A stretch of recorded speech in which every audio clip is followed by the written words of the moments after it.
તો હવે વાત પાંચમા મુદ્દાની કરીએ। ઈરાનમાં મોંઘવારી અને આર્થિક સંકટના કારણે છેલ્લા 4 દિવસથી દેશભરમાં વિરોધ પ્રદર્શનો ચાલી રહ્યા છે।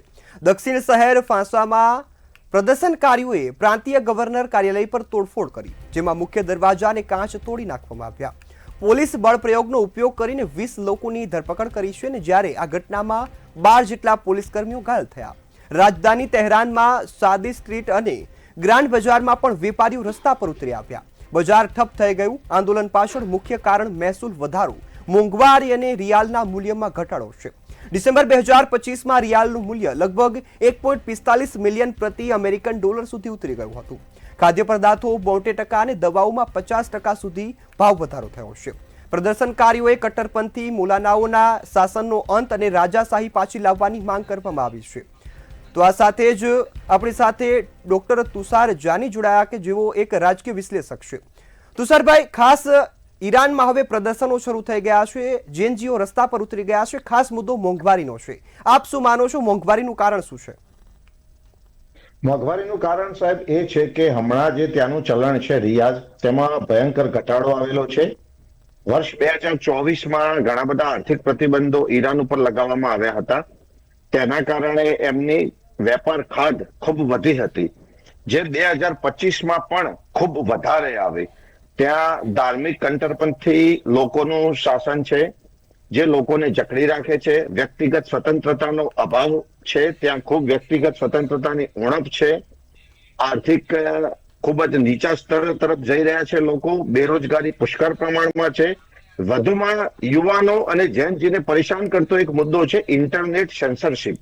એ પણ ખૂબ અગત્યનું છે। દવાઓ જે હોય, જીવન જરૂરિયાતની ચીજો, તેમાં 50% જેટલો પણ વધારો નોંધાયો છે, ભાવ વધારો નોંધાયો છે। બીજી બધી જે જીવન જરૂરિયાતની ચીજ વસ્તુઓ હોય, તેમાં 72% ભાવ વધારો જોવા મળેલો છે। આ બધા કારણોના લીધે ત્યાં જેનજી રસ્તા ઉપર ઉતરી આવ્યા છે, હિંસક પ્રદર્શનો થઈ રહ્યા છે અને 7 થી 8 લોકોના મૃત્યુ થયા છે।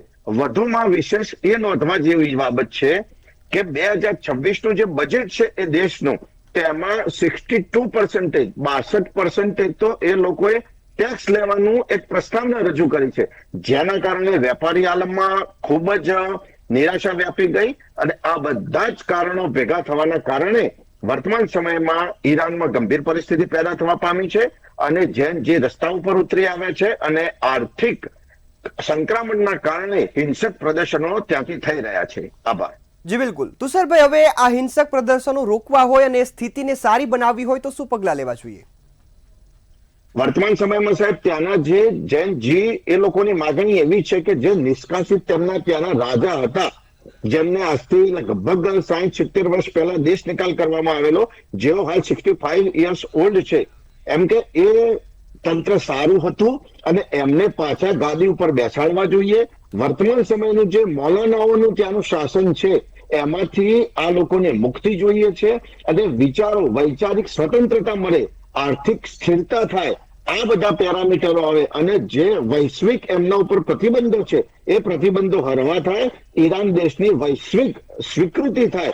આ બધા પરિબળો જો હાલ અસ્તિત્વમાં આવે તો કદાચ ત્યાંના આ તોફાનો અને આ હિંસક દેખાવો છે, પ્રદર્શન છે, એને કંટ્રોલમાં કરી શકાય। જી બિલકુલ તુષારભાઈ, આપ અમારી સાથે જોડાયા બદલ આપનો ખૂબ ખૂબ આભાર।